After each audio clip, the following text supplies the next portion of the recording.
Stephen Miles, the Deputy Premier, he was giving a briefing there alongside emergency services personnel, of course, on what's happening here with this Cyclone Jasper that's bearing down on far north Queensland, but dealing with his own, well, not so much issue, but this intense speculation about who will be the next Premier of Queensland. This is after the sudden departure or announced departure of Annastacia Palaszczuk yesterday. Joining me now for more on this, Queensland political reporter for the Australian newspaper, Michael McKenna.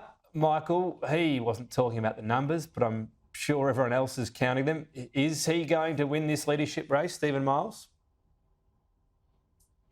You put your money on him, Tom. He is the front runner, and you can't dismiss the idea or what happened yesterday in the press conference when Annastacia Palaszczuk resigned. She backed Stephen Miles, which is quite unusual. He's described him as a loyal deputy and someone who's competent.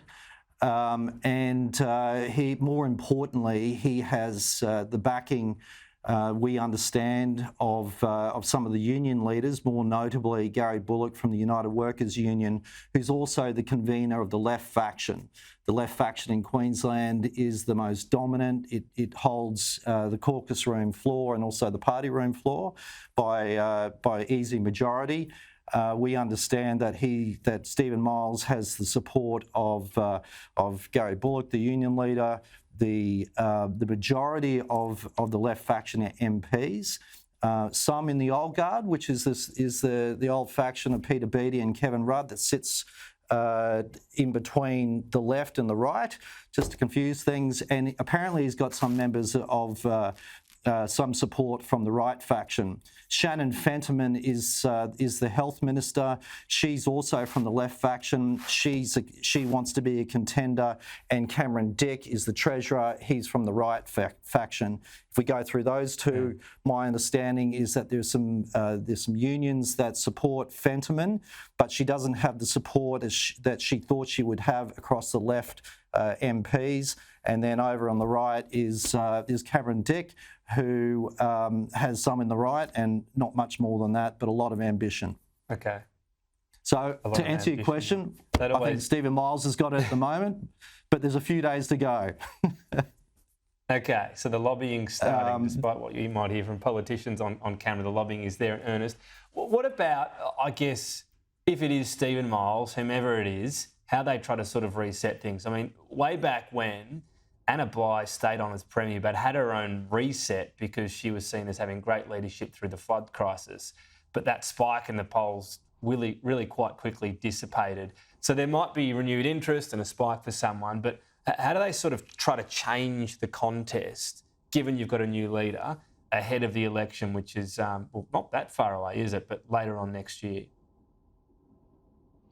Well, people in the caucus are looking for a reset in the leadership, a reset in the cabinet. You've got to remember there hasn't been any real changes in the cabinet since Annastacia Palaszczuk swept into power in 2015.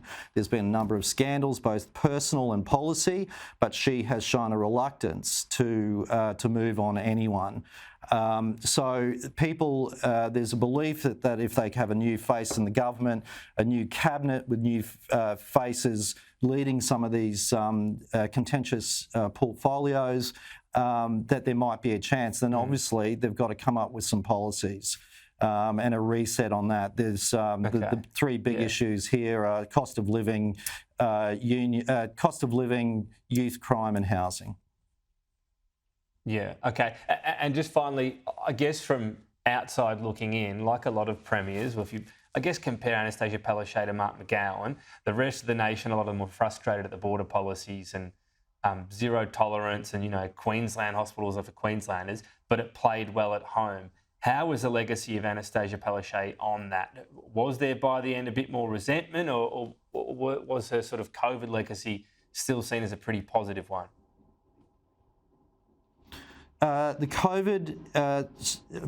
COVID, Annastacia Palaszczuk and the government was on the slide. Her hardline stance in regards to COVID, shutting the borders and her absolutism demonstrably helped her because her government won more seats and her popularity went up.